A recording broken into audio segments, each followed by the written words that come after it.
The Y Curve with Phil Dobby and Roger Hearing. 82 episodes in 82 weeks. Mathematically simple. That's the story of the Y Curve so far. And so far we've covered a whole gamut of contemporary topics, delving deeper than most mainstream media. War, public services, society, the royals, the economy, politics. We've touched on all of them. And we've spoken to a lot of experts. It's been a genuine learning experience. And it doesn't stop here, of course. Next year, we will keep inquiring, keep exploring, and hopefully doing it in an entertaining way. Well, we could give it a try anyway. Well, entertaining, elucidating, educate, inform. No, that's BBC, isn't it? But for our last Y Curve of the year, we look back at some of the standout guests from the last year and a half, and some of them have had a pretty good handle on the way things were going to turn out. That's what we're going to do this week on the Y Curve. The Y Curve. So we are leaving 2023 wondering whether there will ever be peace in the Middle East. Hamas and Israel seem entrenched. There are probably more Hamas supporters in Palestine now, not less, as the civilian body count mounts. But does Israel care? Well, maybe not that much. I mean, Michele Groppi of the Defence Studies Department at the King's College London spoke to us back in October, saying Israel probably isn't too concerned about the tide of public opinion. We have to take a number of important considerations into account to understand why they want to do this, not just define it, but at least understand it. Have you ever heard of siege mentality? It's something very recurrent in Israeli strategic thinking. Paraphrase brutally, everybody's against us. Even our friends today will be tomorrow's enemies. We cannot trust anyone because our history shows so. Hence, nobody right now is in a position to teach us anything about morality. We have to take action. Inaction is politically not palatable.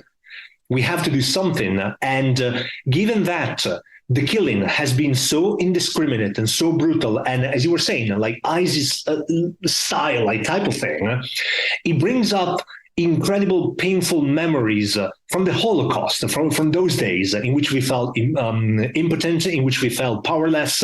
We couldn't do anything about it, and we just took it.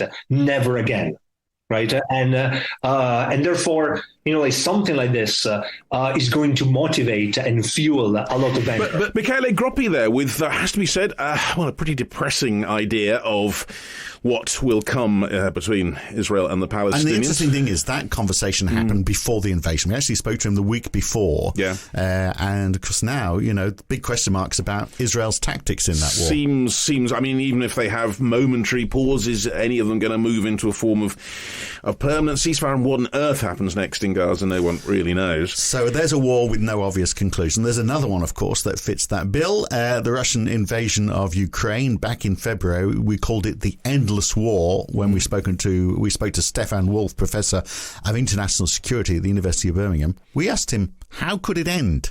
Eventually, Ukraine has such clear superiority on the ground that the Russians would sort of offer reasonable terms initially for a ceasefire and then potentially for a political solution that would give them an opportunity to get out in a similar way in which they evacuated a large part of their forces from Hazell last year. But that obviously will take time, and it will cost lives, it will cost treasure, and it will potentially lay waste to many, many more towns and cities of Ukraine in the process of getting there. And, at least 10,000 civilians have died in that war so far. We don't actually know the number. I think it must be a higher number, and certainly the combatants on each side, vast numbers. And the suggestion now that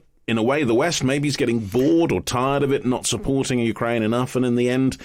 Well, a terrible way to end, though. Just end a war out of boredom. But look, I mean, there's no end in sight, is there? No. And of course, the money side of it as well, of course. That's the key. The Americans are holding up their kind of side of getting money into Ukraine for their own domestic political reasons, and Putin really just has to sit there and wait. Yeah, well, war is very difficult to fix because, we have two sides fiercely opposed to each other. But you'd have thought the NHS, now that would be a war of a different kind, really, a war against disease, a war against, in a way, people living unhealthy lifestyles. But you would have thought we'd all be on the same side on that, wouldn't you? You'd hope, because everyone wants a better health service. So why is it in such a mess? Well, that's a question we put to Tim Gardiner, Senior Policy Fellow at the Health Foundation. Asked whether there was a better approach in charging people, perhaps, who can afford to see a doctor. Still government-run, of course, but we would part pay. Would that work? I don't think so, frankly. It's something that has been suggested quite a lot. But in general, it's quite hard to design a system that charges people to access care that is a fair and efficient way of raising extra revenue. One of the big advantages we do have in the UK with a tax-funded health system is that the tax system exists and it's relatively progressive and relatively efficient in the first place. So if we want to increase the total amount that we spend on healthcare because we want to get a better service, by far the most efficient and progressive and fairest way of doing that is to pay more in taxes. But Tim, we're talking as if the whole thing is actually pretty good and we're doing okay. But I mean, if you look across the system as it is now, in comparison with G7 outcomes, health outcomes for people in other comparable G7 countries, if you just look at the daily records of people waiting for ambulances backed up outside A&E wards, lack of GPs, lack of being able to get GP appointments, the general feeling people have is there's a system that isn't working, and we're not quite in winter yet, and the health service, certainly people I talk to who work in it, say it's already on its knees. So something is going badly wrong, isn't it? I wouldn't disagree at all that something is clearly badly amiss with our system. I think what it comes back to, though, is that a feature of our system in particular, or is that a function of the amount we have invested in that system over time and how well we run it? Because there's nothing that is fundamentally incompatible with a tax-based system like the health service and deciding to recruit more GPs, for instance, or having more paramedics, having more capacity in hospital beds. It comes down to a political choice. If we were willing to have made that choice and committed to it, then we would be in a better position than we are now. As simple as that, Roger. You just need to make the political choice and the money magically will come from somewhere. Well, what is the prescription for NHS? That's a Y-Curve episode from October of last year. But, I mean, where do you draw the line? Because drugs are getting more expensive. People are getting older. There are new treatments, of course, that are helping us to live longer. We just keep on paying for those. And then there's the question about obesity drugs as well. Remember that this last year? Should the NHS pay for them to compensate? A lot of big companies made a lot of money out of those drugs. Yeah. And still are. And, we talked about it on the podcast as to whether actually it was a lifestyle choice. Well, we spoke to JoAn Costa-i-Font, who's Professor of Health Economics at the London School of Economics, and he said on a Y-Curve episode from September called Tough Medicine, if you pay to help someone lose weight and they continue with their behaviours that added to their weight, should the NHS really keep on paying out? Right. So I think that if you're helping them and they continue doing the same, it means that you're not very effective at helping them, right? So that means that you need to reconsider the ways of helping them. One type of policies that now are being put forward are policies that use behavioral economics, that use reminders. And we know that, for instance, we tend to have short memories, that when we are prescribed a pill, we tend to forget it. After a while, exercise the first 2 days, after making a commitment, we do keep up with that commitment, but a week into it, then we end up forgetting. So we need actually to make better policies for real people that make all sorts of mistakes. So what we cannot assume is the let's say mainstream sort of recommendations from the past, where we assume that people are rational, right? So that they respond immediately to any tax incentive or any change in prices. We live in context where actually acting rationally is very difficult. So it's what you call the nudge, that they used to call nudging, isn't it? Exactly. Putting things in a way that make it easy for people to do the right thing. Precisely. And there's different ways of doing that. We could nudge, for instance, influencers. So these days, the nudge agenda has evolved to the point that there's different ways to make sure that individuals actually stay committed to their promises. Most people don't want to be obese. If you're obese, often is the consequence of bad choices or poor choices that are the result of environments that people have not chosen on the first place. You know, my idea was we should just buy everyone a Fitbit, you know, so that for Christmas, the government pays, everyone gets a present from Rishi. We all get monitored. It would then, we'd be seen as a present from Rishi, you know, would help him in the polls. I mean, give everyone your data, why not? Exactly. I mean, there's no way he would sell it to a big American health provider. I mean, he just wouldn't do that, would he? They would love it, wouldn't they? Absolutely. And, perhaps if you keep fit, you stay out of hospital, you get some sort of tax incentive maybe, or a disloyalty card if if you're not in hospital, you get a disloyalty card for not being there. So like a reverse. You might have to call it something else, but yes, I see it would work. Anyway, but it's not just the health service that's in a bit of a state. Politics, obviously, also a bit of a life support machine at the moment. Unelected Prime Minister holding on for as long as he can. Yes. Failing to deliver on any of his 5 promises. Remember those? Well, he did bring down inflation. I mean, it wasn't him, but he personally brought down inflation. Yeah, right. Also brought in the Foreign Secretary, who wasn't an elected representative, and to rush David Cameron to the House of Lords.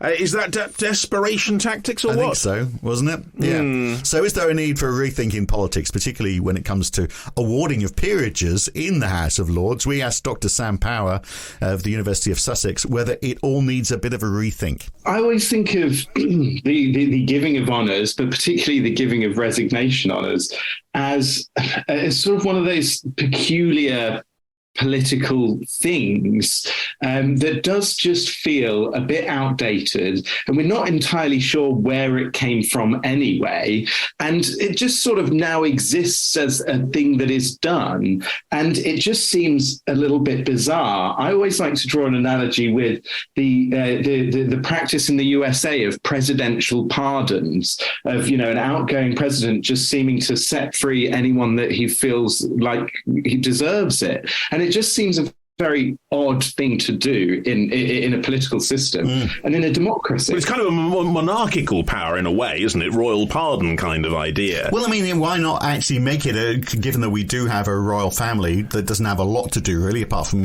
go to openings and stuff like that. Why don't we actually make it the job of the king to actually determine who is given knighthood? Well, in theory, I think that's the way it's supposed to work anyway, isn't it, Sam? Well, that's precisely it. It's why is it in the gift of the Prime Minister? And given that the gift of the Prime Minister is something that, even if we accept that there's no cronyism and nepotism going on in these resignation honours or the honours appointment system more broadly, which is a pretty big if of all of the ifs out there, that actually why not put it in the hands of somebody else? Because the logic of resignation honours, the logic of the House of Lords full stop, is that it's a body of experts that oversees this legislation. And the idea that a Prime Minister, of all people, should appoint people, a process so open to abuse, sort of runs against the basic logic of the House of Lords in the first place. Yes, because it's a meritocracy, isn't it? And, it's the House of Lords versus the House of Commons. So it's the experts versus, the people who know nothing, just elected by the people. So supposedly the House of Lords is doctors, scientists, economists, maybe, at a push. And 28-year-old assistants from Downing Street now as well. So, So, I mean, the whole idea of who gets in there, it's no longer based on expertise. Well, and exactly, there's experts in there, and you can always go through a list of appointees and you can say, well, that sort of broadly makes sense, and that person might add value to the chamber. But then you do see lots of examples, and you see a lot in Boris Johnson's resignation list of just little added value. And I think that's the point that we need to think about, is this is the second chamber of our democracy, and it is a fundamentally undemocratic institution. It's an appointed chamber, not an elected chamber. That's just a fact. So if we are to keep the appointed nature of our second chamber, if we think that is a really, really good thing to have, and that's a unique feature of our political system, then at the very least, we need to ensure that it works properly. Well, yes, basically, I think we probably all agree with that. I mean, it's pretty obvious in a way. That was from an episode called Gone Wrong from June this year. But how far do you push political change? Very few people voted for Liz Truss, of course, so I mean, is that a failure in the system where we have a prime minister where even fewer, of course, voted for Rishi Sunak? He wasn't even elected. It was just, it was a shoo-in. So what's gone wrong? Is it time for a change? Do we need a written constitution, perhaps? Well, we sort of thought so, didn't we? But then we spoke to Robert Hazell, Professor of Government and the Constitution at University College London. He was dead set against the idea. I'd rather go the other way and, in fact, limit the number of people who can choose the leaders of our major parliamentary parties, because it's a relatively recent development, just of the last 20 to 30 years, that the leader of a party is elected by all the members of the party around the country, instead of, as used to happen, simply being elected by the parliamentary party, namely a new Conservative leader would be selected by the Conservative Party MPs, and a new Labour leader would be elected by the Parliamentary Labour Party. I think, I wish we could turn the clock back, because I think MPs knew much better the strengths and weaknesses of individual candidates standing for election, whereas I think it's easier for members of the political parties at large to, in particular, be tempted to elect rather more populist leaders. And I think we've seen that in both parties, with the election in the Labour Party of Jeremy Corbyn, and with the election more recently in the Conservative Party of Boris Johnson. Well, I guess that is fair enough. I mean, we vote for MPs in that they should be our representatives. But, how many people actually, when they voted for Boris, were voting for Boris? That's the problem, isn't it? They weren't saying, well, I'm going to vote for my local MP and let them choose. They chose their local MP. Often people don't know who their MP is. Exactly. They are actually voting almost like the American system. Anyway, an interesting discussion there from last September, a Y-Curve episode called I Didn't Vote For Her, from that very short period when Liz Truss was Prime Minister. Subject of many pub quizzes in the years to come, no doubt. Yeah, I think so. And we've spoken a fair bit about the environment, of course, but maybe we're going to have to stop talking about it in case we get locked up. I mean, certainly you don't want to show too much dissent in modern Britain. So Just Stop Oil have recently reported how one of their protesters, Stephen Gingell, was given a 6-month jail sentence for being involved in a slow march on a major London road for, about half an hour. I mean, this is a guy who's married. He held down a job. He's got 3 children. He's now respectable.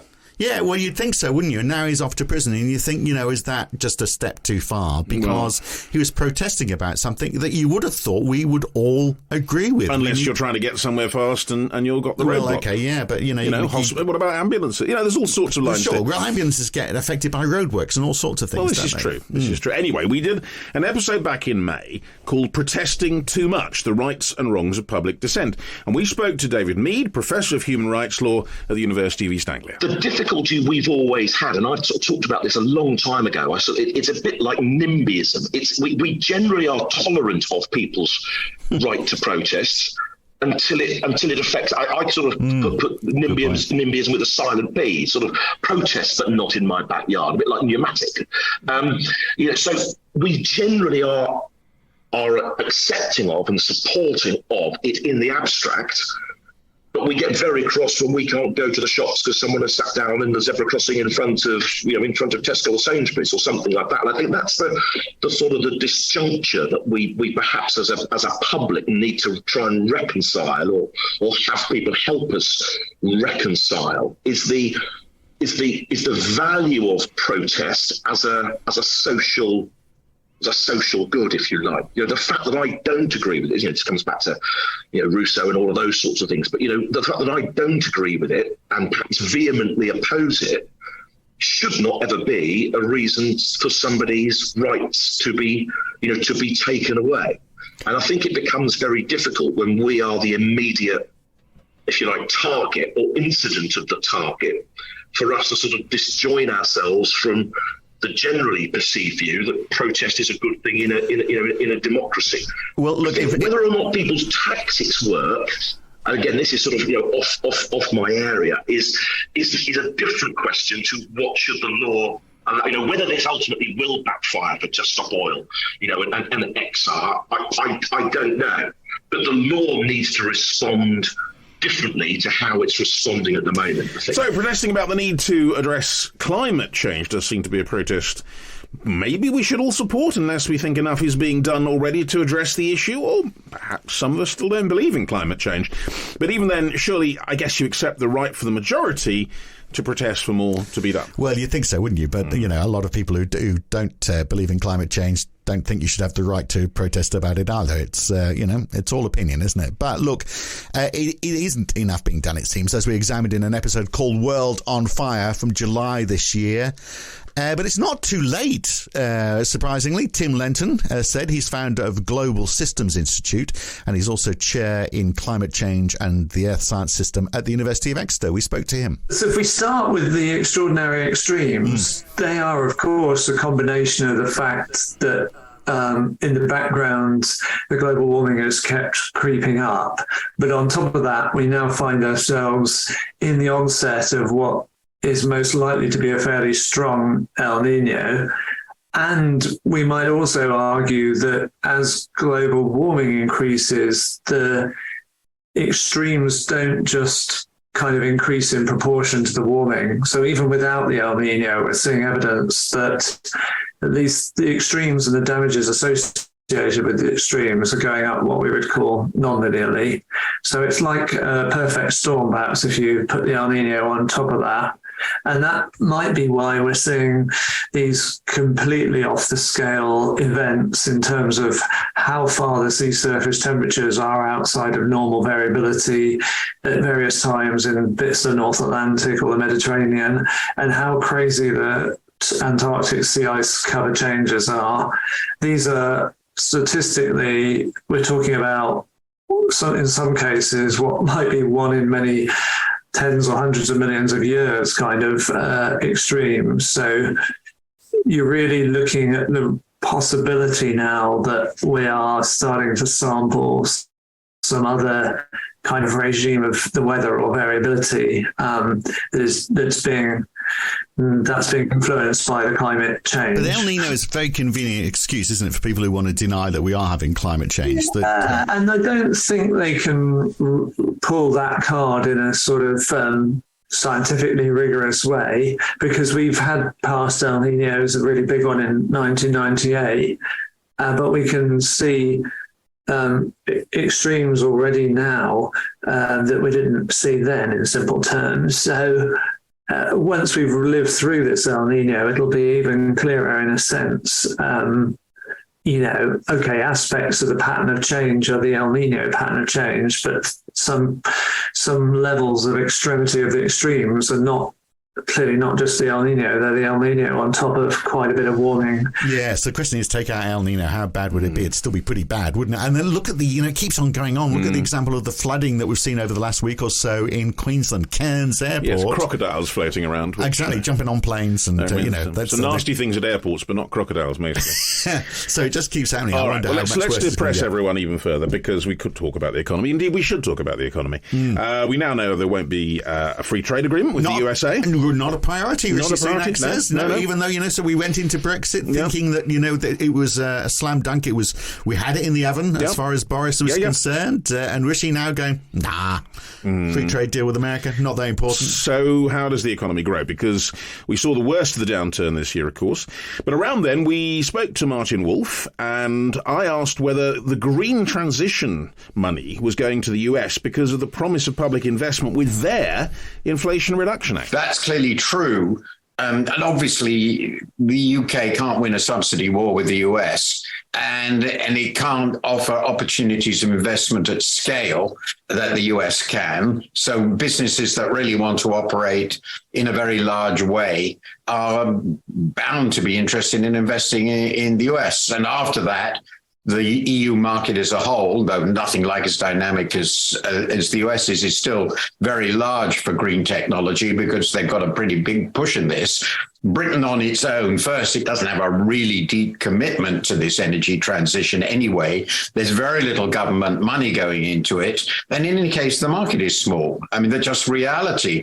So, yes, of course, businesses going to operate in this area will want to list elsewhere, and they will want to operate elsewhere. I mean, that's just inevitable. So the UK has become an attractive place for investment for financial services. So 76 financial service projects attracted foreign direct investment last year, which is up 17% on the previous year.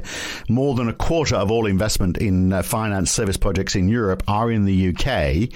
So is that a good thing? I mean, presumably that means more jobs for more people in the city. Wow. But is that really helping the real economy? Is that something to boast about? Well, the statistics you give are very interesting, but I mean, Britain remains a country with a very strong comparative advantage in financial services.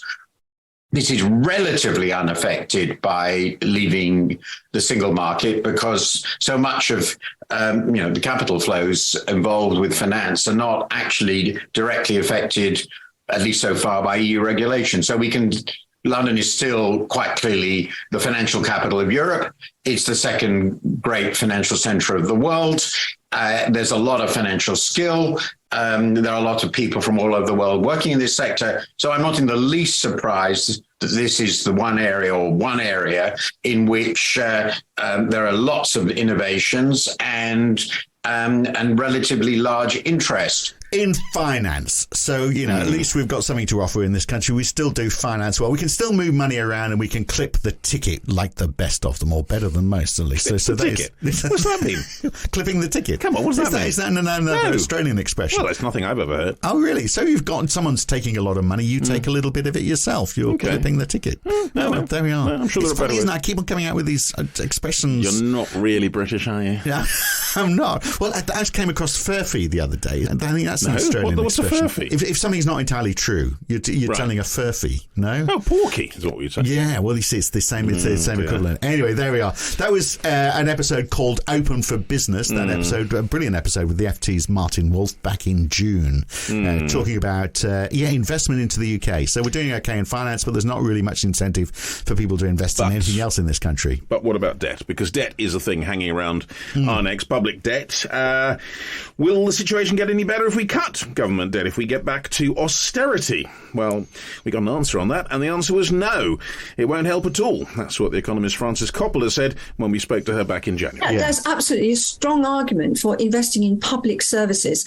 I saw a report of all people, Standard & Poor's, a credit rating agency, a few years ago now, arguing that what we call the fiscal multiplier, which is the amount of growth you can get, really, for every £1 you spend into the government spends into the economy was something like 2.5, which is really very high. And their argument was that that was mostly because of roads, that we spend so much time sitting in traffic jams that it's a massive hit to productivity, and we really, really need to invest in our transport networks.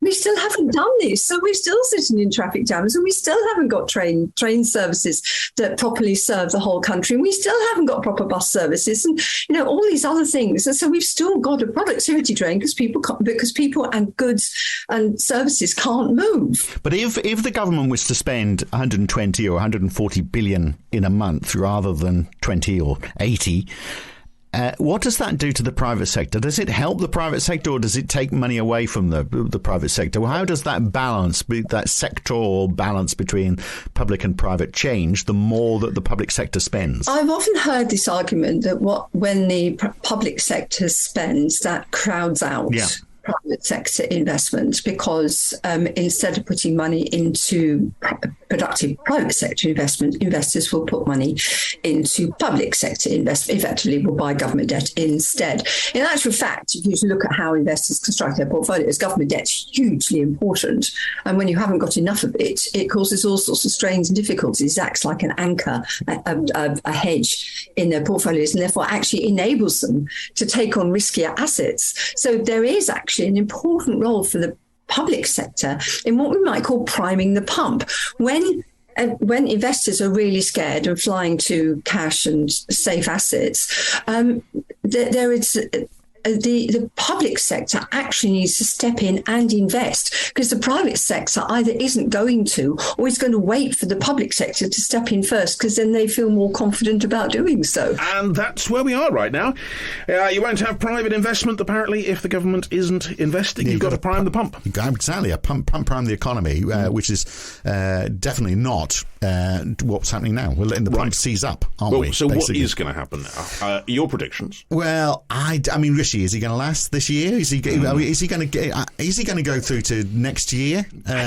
January next year can't. It's going to be an election this year for sure. And then what's he going to do? Yeah. Is he going to go back to the States? He can't go back to the States and work in the tech industry. Has he lost his green card? Well, he can't get a job in the tech industry because he can't even operate WhatsApp. You've got. They would have thought a basic requirement. So then the other glove is obviously Star Wars. So maybe he'll just get an Obi-Wan Kenobi outfit and just do Star Wars shows and stuff like that. He doesn't need to earn money. He doesn't exactly. So just go where your heart is. But what is going to happen? Well, let's have a think. So I think an election definitely. Yeah. I think probably some kind of vague economic recovery because inflation's down and maybe the Bank of England starts with the NHS getting better. Will we get waiting lists down, or will we get to the stage of would you remember Not the 9 O'Clock News years ago? Old, yes. They had a sketch where they were going, we're in a very fortunate position that we have an NHS bed available, so who's going to start the bidding? Yes. And you had to be whoever had the worst double pneumonia to that man over there,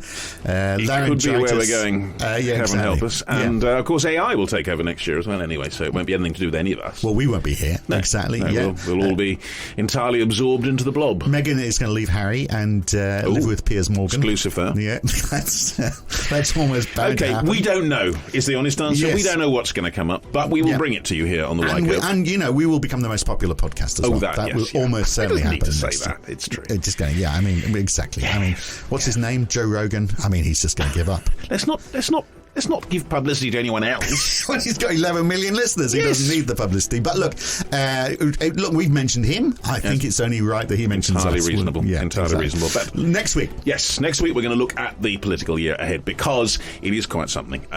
Almost certainly an election. Almost certainly, it seems from the polls at least, the Tory party going down the tubes. We will see. We will see, but we'll have an expert to tell us exactly what will happen and get a sense of the direction politically that will, of course, dictate almost everything for us. Yeah, Tim Bale's going to join us on the podcast next week. That's it for this week. That's it for this year. We'll see you right at the start in 2024. Have a great Happy New Year's Eve. Thanks for listening. See you. Bye. The Why Curve.